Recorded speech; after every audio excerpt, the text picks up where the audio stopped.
নমস্কার। বাংলা সেরা গল্পে সবাইকে জানাই স্বাগত। শুরু করছি আজকের গল্প।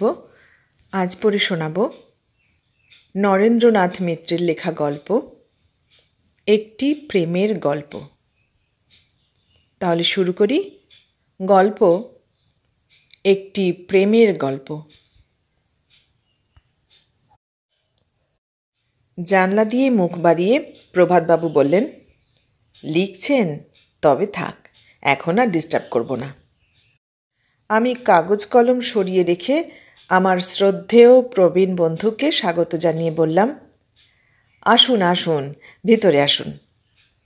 প্রভাতবাবু একটু দ্বিধারিত হয়ে বললেন, কিন্তু আপনি লিখছিলেন যে? বললাম, সব লেখাই কি লেখা? দু একখানা চিঠিপত্রের জবাব দিচ্ছিলাম। আসুন। আমন্ত্রণ পেয়ে প্রভাতবাবু এবার ঘরে ঢুকলেন।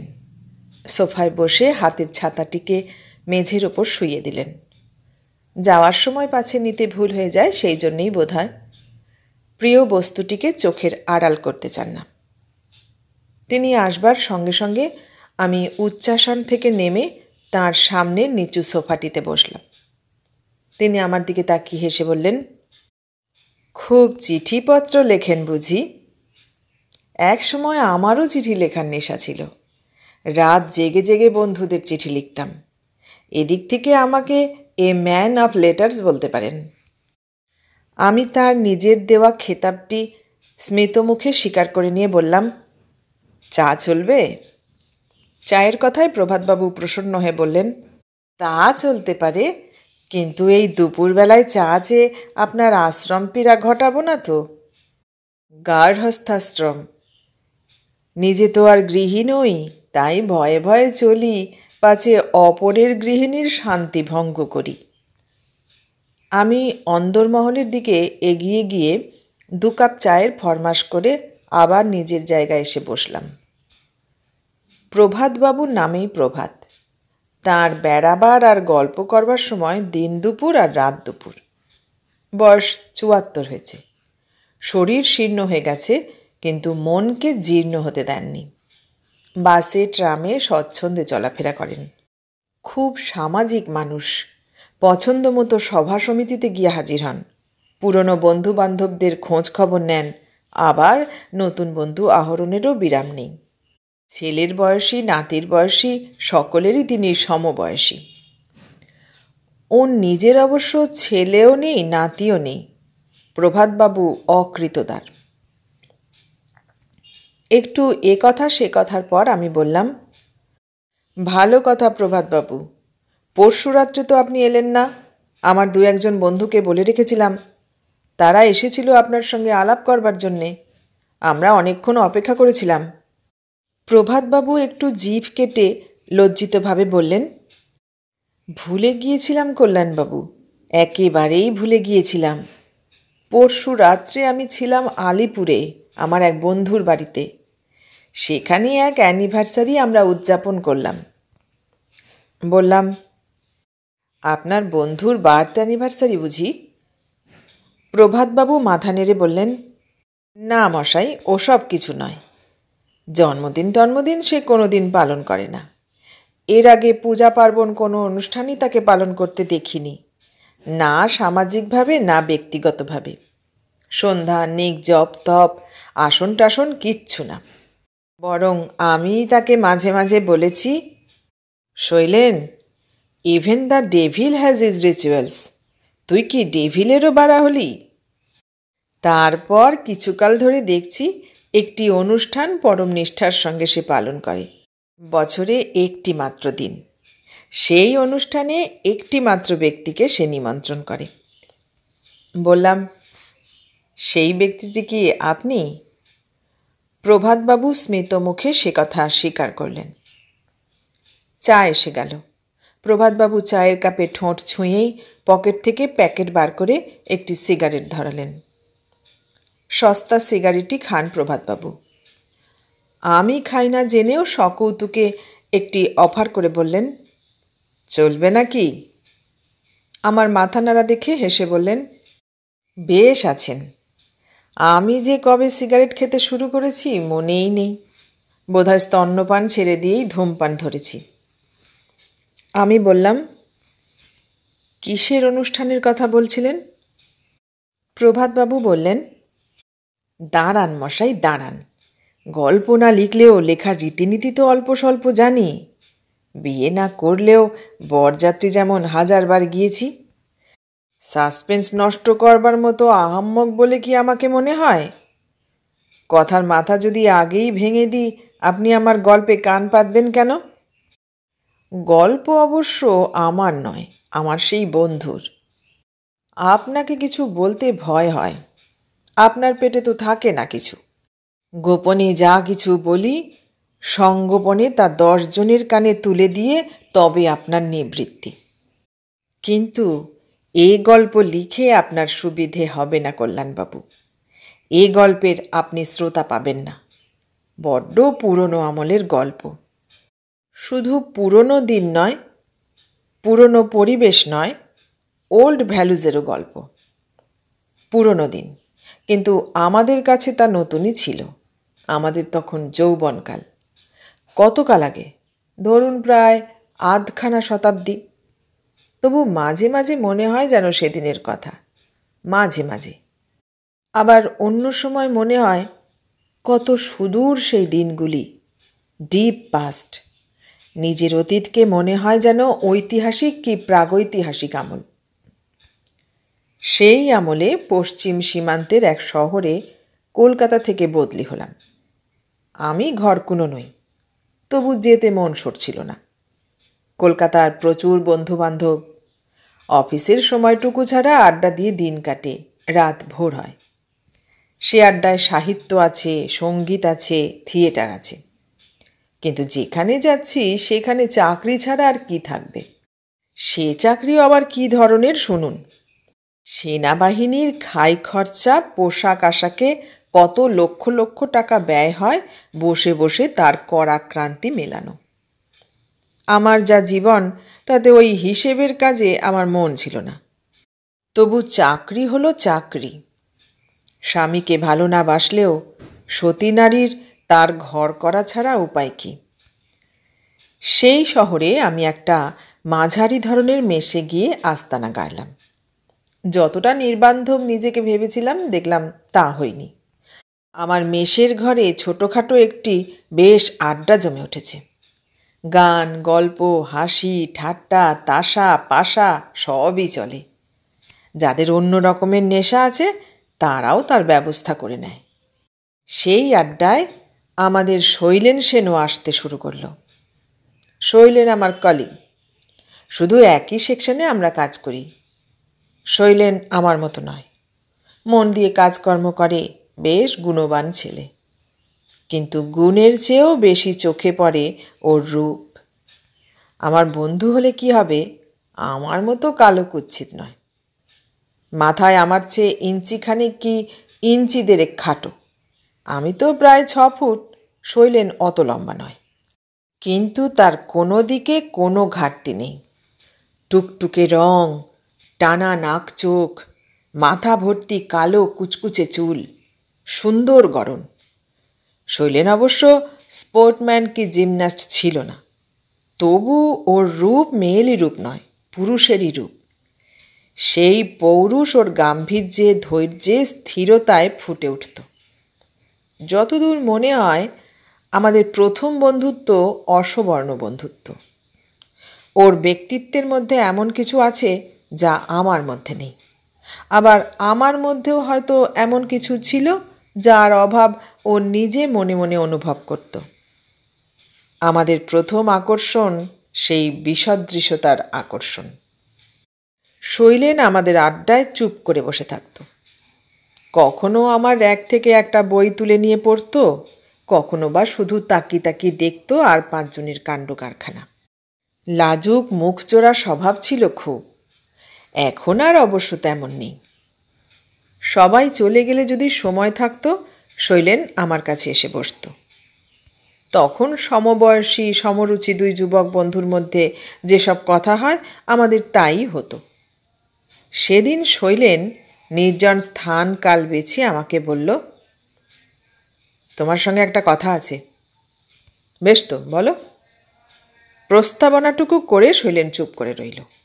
আমি বললাম, কি হলো, কথা থাকার কি এই নমুনা? শৈলেন বলল, না, থাকবে। বললাম, থাকবে কেন? তুমি যা বলতে পারছো না আমি বলে দিচ্ছি। তারপর ওর গলার অনুকরণ করে বললাম, প্রভাত, আমি ভাই প্রেমে পড়েছি। পড়েছি মানে পড়ে একেবারে অতলে তলিয়ে গেছি। এখন তুমি আমাকে উদ্ধার করো।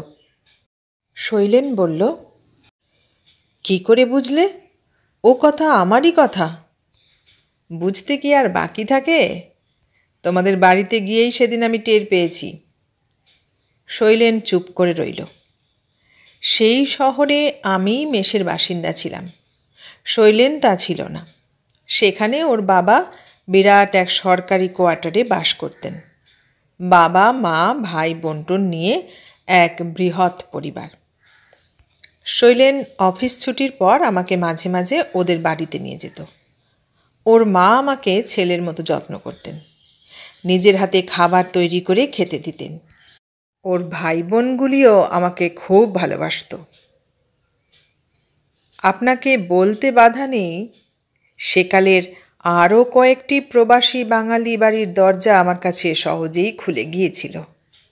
তবু শৈলেনদের বাড়ি আমার সবচেয়ে বেশি ভালো লাগত। ওদের বাড়িতেই আমি মাধুরীকে প্রথম দেখি। মেয়েটির রূপ লাবণ্য দেখে আমি ভেবেছিলাম ও বুঝি শৈলেনেরই বোন। একই রকমের মাজা রং। মেয়ে বলে আরও বেশি ফর্সা মনে হয়। মুখশ্রীও ভারী সুন্দর। আমার নিজের অবশ্য একটু লম্বাটে ছাঁচি পছন্দ, কিন্তু বাটার মতো মুখ যে একটি ফুটন্ত পদ্ম ফুলের মতো দেখতে হয় তা যেন আমি সেই প্রথম দেখলাম।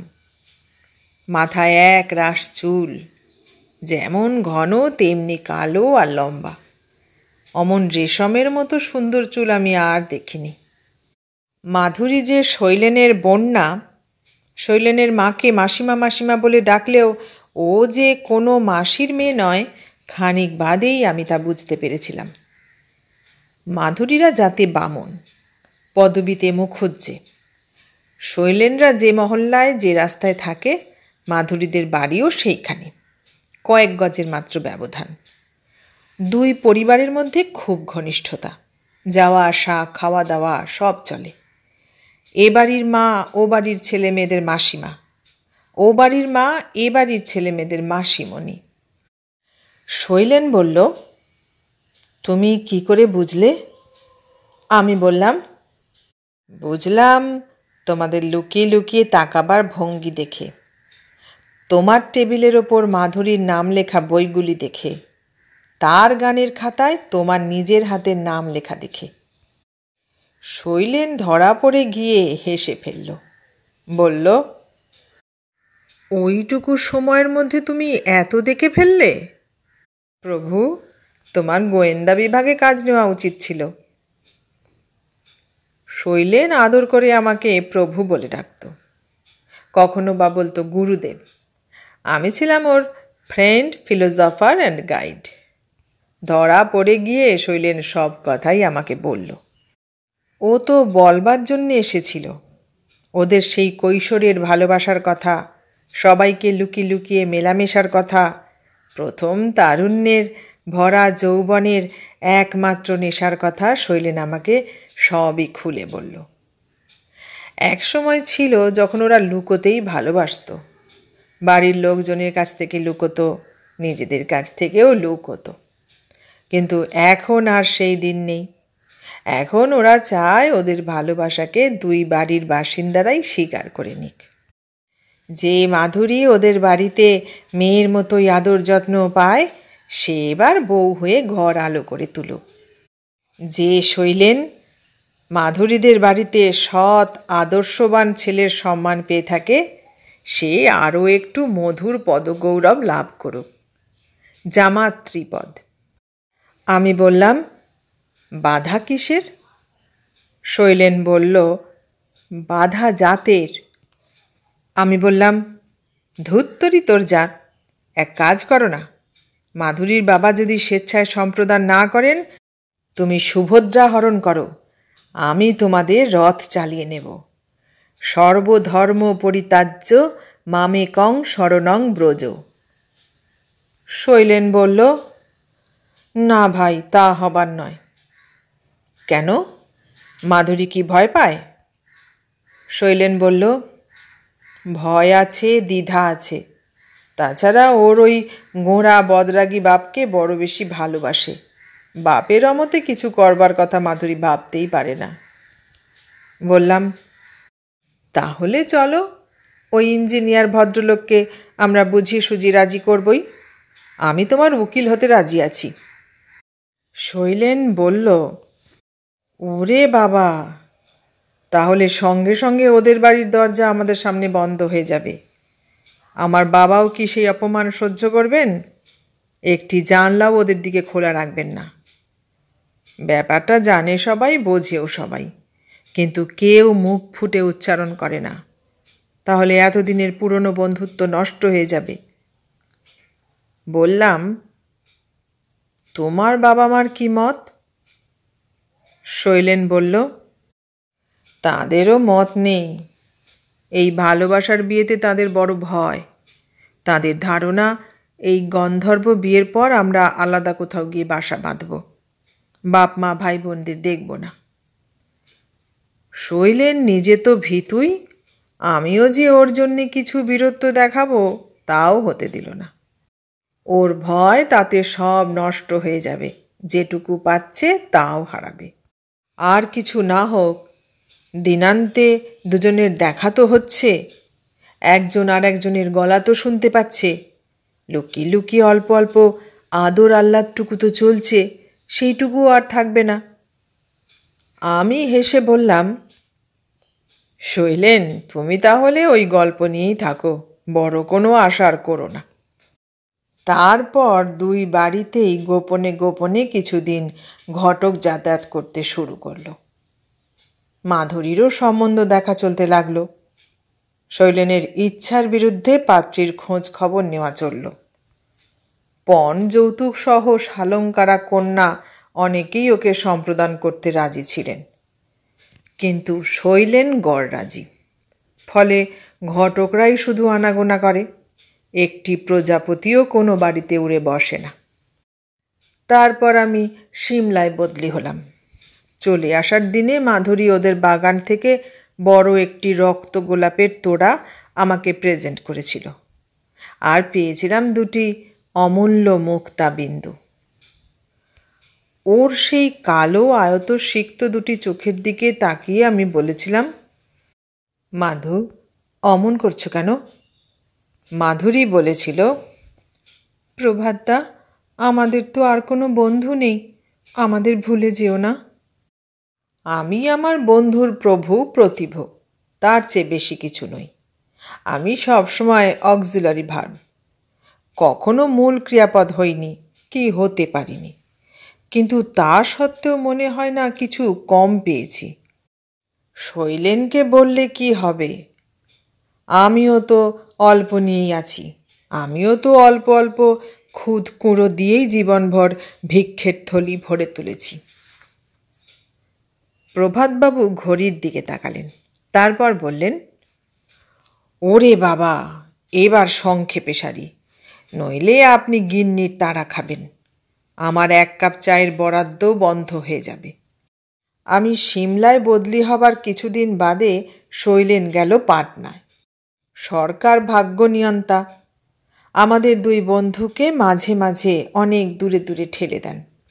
আবার কখনো কখনো আমরা একই স্টেশনে 6 মাস কি 1 বছরের জন্যে মুখোমুখি দাঁড়াই, একই টেবিলে মুখোমুখি বসে কাজ করি, গল্প করি। দেখে আনন্দ হয়, বয়সের সঙ্গে সঙ্গে আমাদের চেহারা বদলাচ্ছে, আমরা জীবনের এক স্টেশন থেকে আর এক স্টেশনে বদলি হচ্ছি, কিন্তু একটি জায়গায় আমাদের কোনো অদল বদল হয়নি, সেক্ষেত্রটি বন্ধুত্বের। আমরা 6 মাসের মধ্যে আপনি থেকে তুমিতে নেমেছিলাম, তুমি থেকে তুইতে নামতেও বছর দুয়েকের বেশি দেরি হয়নি। দূরে থাকলেও আমরা একজন আর একজনের সব খবরই রাখি। চিঠিপত্রই বেশি চলে, দেখা সাক্ষাৎ কখনো সখনো। মাধুরীর মা মারা গেছেন, 2 ভাই বড় হয়েছে, বাপ আরও বুড়ো। সেই জাঁদরেল বাপ এখন একেবারে অসহায়, মেয়ের ওপর একান্তভাবে নির্ভরশীল। একাধারে মাধুরী যেন জায়া জননী দুহিতা। শৈলেনের বাবা মা 2ই মারা গেছেন। ভাই বোনরা তাকে জ্ঞান করে, তমেব পিতা চ মাতা তমেব। শৈলেন তাদের বিয়ে থা দিয়েছে, তারা যে যার চাকরির জায়গায় সংসার পেতেছে। তবু চিরকুমার বরদাদা সংসারের বটবৃক্ষ। আমি ওকে চিঠিপত্র লিখতাম, মাধুরীর সঙ্গেও চিঠিপত্র চলত।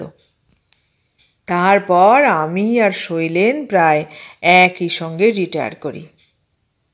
শৈলেন এক্সটেনশন পেয়েছিল, গোটা কয়েক প্রমোশনও পেয়েছিল, আমি পাইনি।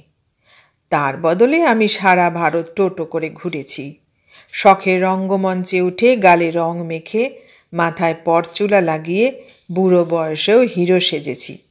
মাঝে মাঝে আধা সাহিত্যিক আধা রাজনৈতিক বক্তৃতা মঞ্চে উঠে বসেছি। এখন ধর্মসভায় যাই, আপনি তা নিয়ে মনে মনে হাসেন।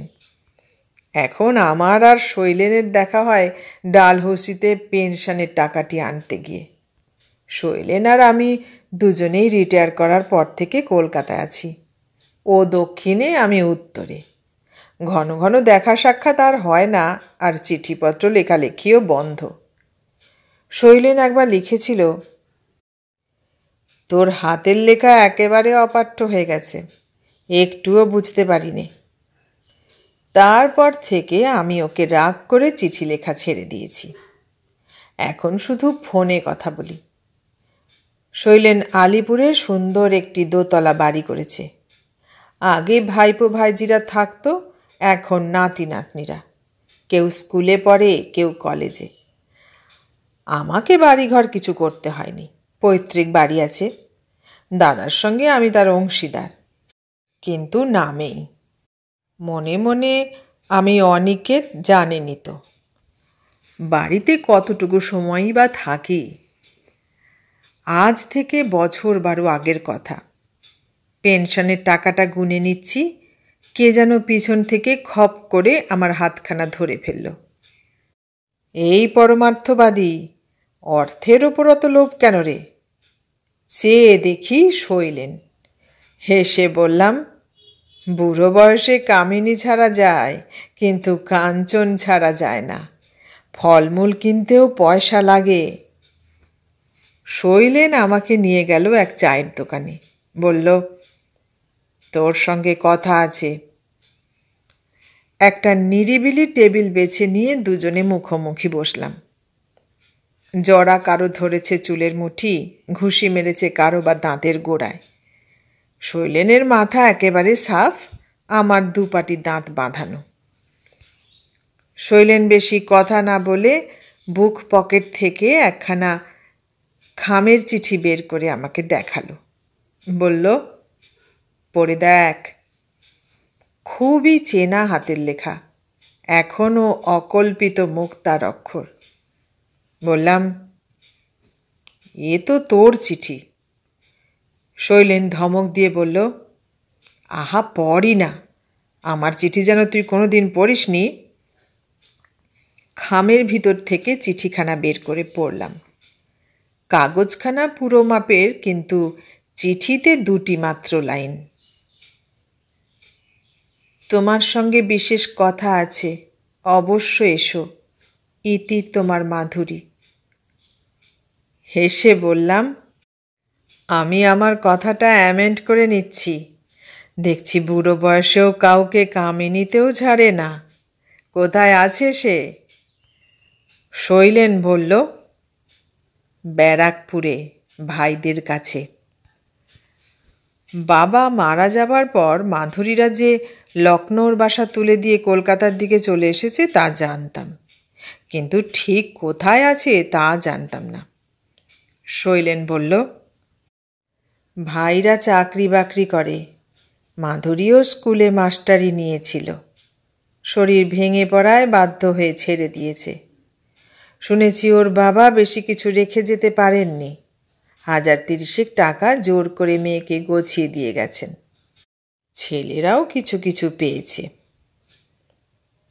ইদানিংকার খবর আমি আর রাখতাম না, অনেকদিন চিঠিপত্র বন্ধ হয়ে গিয়েছিল। শৈলেন বলল, বহুদিন ধরে অসুখে ভুগছে, চল একবার দেখে আসি, শুনে আসি জরুরি কথাটা কি। বললাম, তুই একাই যা, আমি গেলে তো কথা বন্ধ হয়ে যাবে। না, তুইও চল, আজই চল। আমি বলেছিলাম আর একদিন যাওয়া যাবে, কিন্তু শৈলেন আর দেরি করতে রাজি নয়। আবার কবে দেখা হবে কে জানে। দুজনে দুজনের বাড়িতে 2টি ফোন করে দিয়ে আমরা চললাম ব্যারাকপুরে। শৈলেন ট্যাক্সি করতে চেয়েছিল। আমি বললাম, পেনশনের গোনা টাকা অত বেহিসেবি খরচ করিস নে, চল বাসেই যাই। যাওয়ার সময় আমি কলেজ স্ট্রিট মার্কেট থেকে 1 ডজন বেশ টাটকা বড় সাইজের রজনীগন্ধা নিয়ে গেলাম। শৈলেন ঠাট্টা করে বলল, তোর দেখি এসব শখ খুব আছে। স্টেশনের কাছাকাছি বাড়িটি, দোতলার একটি ফ্ল্যাটে ওরা থাকে। কড়া নাড়তে একটি বউ এসে দৌড় খুলে দিল। আমরা নিজেদের পরিচয় দিতে সে আমাদের মাধুরীর ঘরে নিয়ে গেল। ছোট্ট একখানা খাটের ওপর মাধুরী শুয়ে আছে, ধবধবে বিছানা, পরিপাটি করে পাতা, ঘরখানিও পরিচ্ছন্ন। কিন্তু এ কি চেহারা হয়েছে মাধুরীর? বিছানার সঙ্গে লেগে গেছে দেহ, ওর যেন উঠে বসবার শক্তি নেই। তবু মাধুরী যেন আমাদের দেখে নতুন শক্তি পেল, উৎসাহে বসল রোগী শয্যার উপরে। আমার দিকে চেয়ে একটু হেসে বলল, আমি জানতাম তুমিও আসবে। তারপর মাধুরী কি কাণ্ডটা করল শুনুন। ওর 2 ভাইয়ের বউকে ডেকে বলল, ও ঘরে লক্ষ্মীর আসনের কাছে একটি সিঁদুরের মুছি আছে, তাতে সিঁদুর গুলে রেখেছি, নিয়ে এসো। ছোট বউ নিয়ে এলো সেই সিঁদুরের মুছি। মাধুরী তার হাত থেকে সেটি তুলে নিয়ে শৈলেনের হাতে দিয়ে বলল, ওই সিঁদুর আমার সিঁথিতে পরিয়ে দাও, আমি আইবুড়ো থেকে মরতে চাইনি। আমি চেয়ে দেখলাম মাধুরীর সেই মেঘের মতো কেশরাশি আর নেই। বয়সে ততটা নয়, কিন্তু রোগ ব্যাধিতে ওর চুল পাতলা হয়ে গেছে, মাঝে মাঝে রূপলি রেখাও চোখে পড়ছিল। শৈলেন ওকে সিঁদুর পরিয়ে দিল। বউরা শাঁখ বাজাতে চেয়েছিল, কিন্তু মাধুরী হাত ইশারায় তাদের বারণ করল।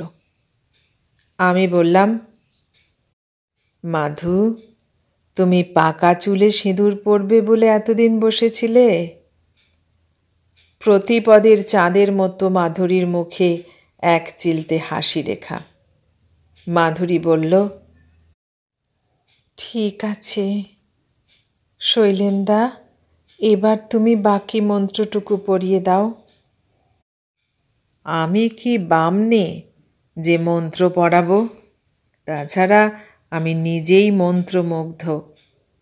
তবু আমি ধীরে ধীরে 2টি লাইন আবৃত্তি করলাম। যদিদং হৃদয়ং তব তদিদং হৃদয়ং মম। ওরা পড়ল না, কিন্তু কান পেতে শুনল। জীবনে কত বিয়ের বরযাত্রী না গিয়েছি, কত দূর দুর্গম জায়গায় দুঃসাহসিক অভিযান, কিন্তু এমন বরযাত্রী কখনো হইনি কল্যাণবাবু, এমন পৌরোহিত্যও কখনো করিনি। সেদিনের সেই রজনীগন্ধার গুচ্ছ কিনে নেওয়া আমার সার্থক হয়েছিল। সেই ফুল মাধুরীর বিছানার একপাশে রেখে দিলাম। কিছুক্ষণের জন্যে ওর রোগশয্যা হয়ে উঠল ফুলশয্যা। মাধুরী কিন্তু তারপর বেশি দিন বাঁচল না। ওর ভাইরা খরচপত্র করে চিকিৎসা করেছিল। শৈলেনও চেষ্টার ত্রুটি করেনি। কলকাতায় এনে সেরা নার্সিংহোমে রেখেছিল, কিন্তু ওর পেটের আলসার কিছুতেই ভালো হলো না। অপারেশন টেবিলেই ও মারা গেল। আমি আর 1 ডজন রজনীগন্ধা নিয়ে ওকে দেখতে গেলাম। মুখাগ্নি করেছিল শৈলেনই। নিজের গাঁট থেকে 1000-5 টাকা বার করে শ্রাদ্ধ শান্তি করল, লোকজন খাওয়ালো, কীর্তনিয়ারদের ডাকলো বাড়িতে। আমরা তো অবাক। এর আগে কোনোদিন এসব ব্যাপারে ওর বিশ্বাস ছিল না। বুঝতে পারলাম মাধুরীর ইচ্ছা। সেই মধুর হৃদয়ের আরও একটি অন্তিম ইচ্ছার নিদর্শনও শৈলেন আমাকে দেখালো।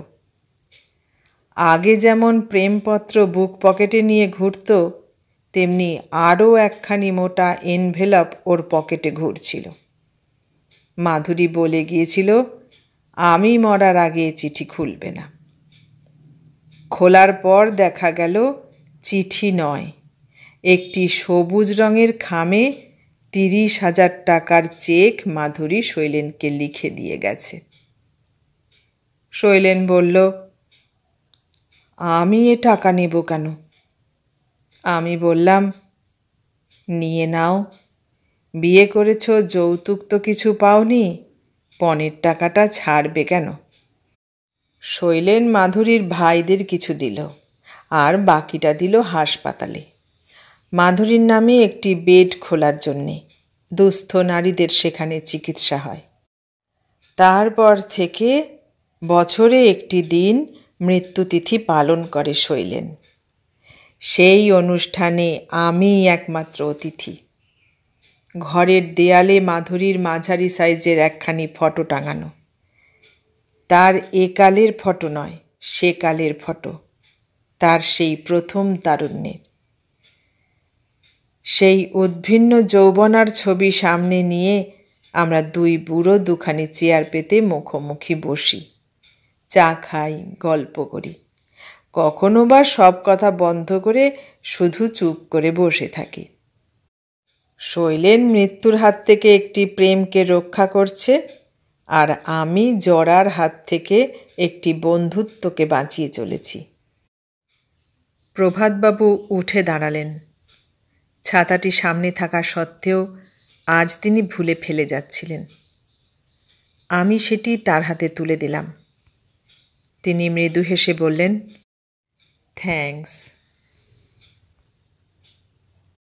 এতক্ষণ শুনলেন নরেন্দ্রনাথ মিত্রের লেখা একটি প্রেমের গল্প। কেমন লাগলো গল্পটা?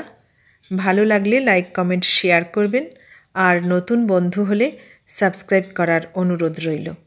সবাইকে অনেক ধন্যবাদ জানিয়ে আজ এখানেই শেষ করলাম।